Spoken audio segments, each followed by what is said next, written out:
Bismillah, assalamualaikum warahmatullahi wabarakatuh. Alhamdulillah, wassalatu wassalamu ala rasulillah, ma ba'du. Allahumma salli ala Muhammad wa ala ali Muhammad.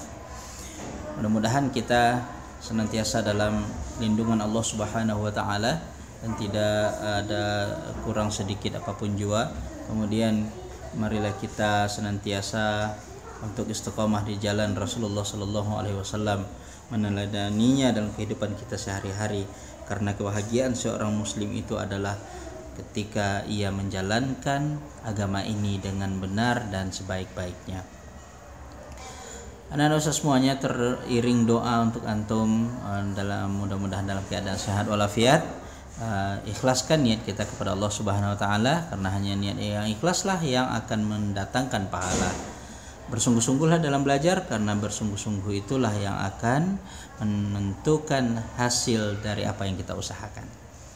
Baik anak-anak semuanya, silakan diperhatikan, simak baik-baik video penjelasan ini. Mudah-mudahan kita bisa mengambil hikmah, kita bisa mengambil pelajaran dan ilmu di dalamnya.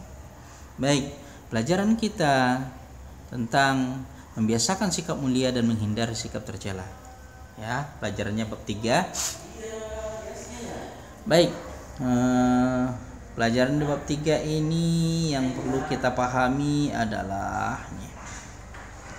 sikap benar, bersyukur, bersabar, dan bermutu. Nah, ini dituangkan dalam sebuah kisah.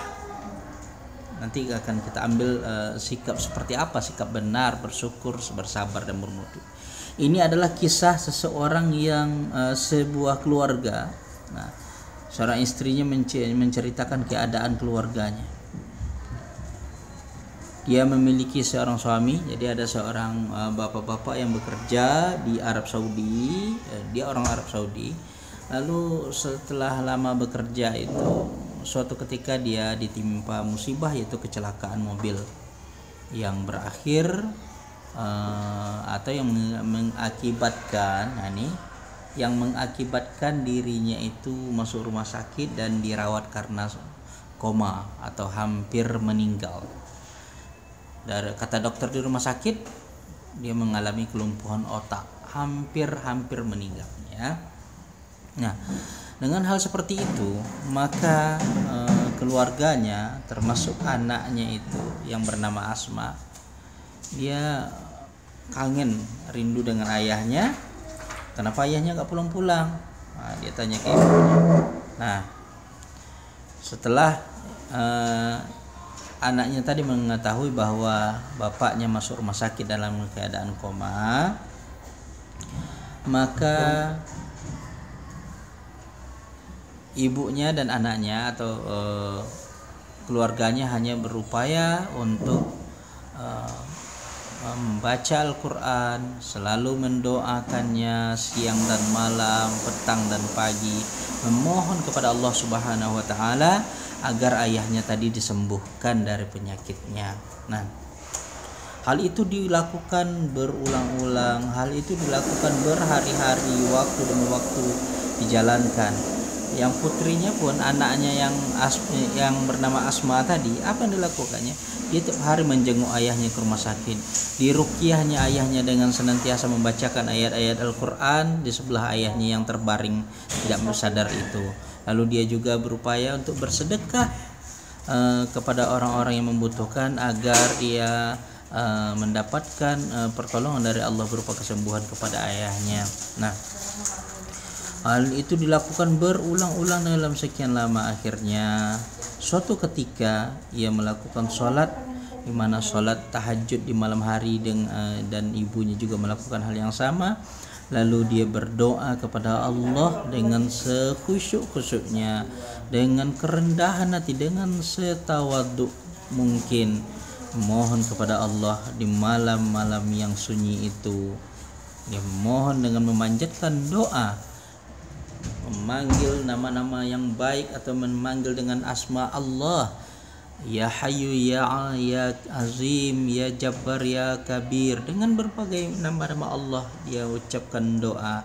Yang dia minta adalah untuk kesembuhan penyakit ayahnya yang sedang terbaring di rumah sakit. Hanya itu yang diminta oleh anak yang solehah, anak yang soleh, dan istrinya juga seperti itu. Nah, walhasil apa yang terjadi? Suatu ketika ternyata ayahnya sadar dari kondisinya yang selama ini koma.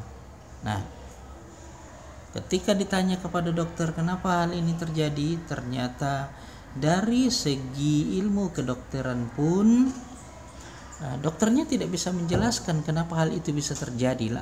Orang yang sedang koma langsung sadar dalam keadaan sehat walafiat. Dan ternyata di situ ada hikmah yang perlu kita pelajari, adalah bahwa jangan pernah berhenti kita untuk bermohon dan berdoa kepada Allah atas segala sesuatu yang menimpa kita, yang kita hadapi, yang kita jadikan sebuah persoalan di dalam kehidupan kita. Karena ingat, kekuatan doa itu adalah pertolongan dari Allah Subhanahu wa ta'ala. Jangan putus asa dari rahmat Allah. Apa yang mungkin bagi kita tidak bisa terjadi, maka bagi Allah itu mudah. Tidak ada yang tidak mungkin bagi Allah, karena Allah maha segala-galanya. Tapi bagi manusia, manusia memiliki kemampuan yang terbatas, kekuatan yang terbatas, kehendak yang terbatas. Sementara Allah, bagi Allah lah segala sesuatunya. Maka dari itu, mari bersyukur, bersabar menghadapi ujian, walaupun tidak, kata dokter tidak akan sembuh lagi, tapi dia tetap, anaknya tetap bersabar, berdoa untuk kesembuhan ayah. Artinya pelajaran bagi kita bersama, berdoalah untuk orang tua, karena doa yang diijabah oleh Allah Subhanahu wa ta'ala adalah doa dari anak-anak yang soleh dan solehah. Nah, itu pelajaran dari akhlak terpuji yang harus kita jadikan kebiasaan. Selanjutnya,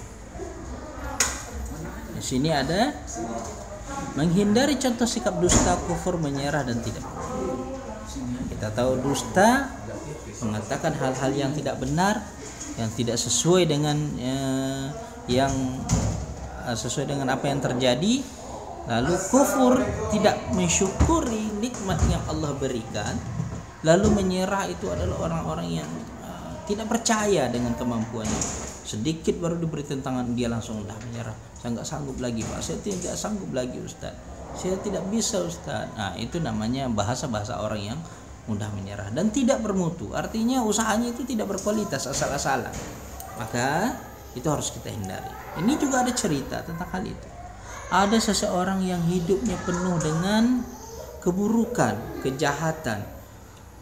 Sukanya hanya mengajak manusia melakukan perbuatan-perbuatan dosa, menjauhkan manusia dari hidayah Allah Subhanahu wa ta'ala. Pokoknya kalau ada yang di antara kita yang mengajak temannya agar tidak mengaji, tidak berdoa, atau bercanda ketika sholat, bercanda ketika belajar, nah ini hati-hati.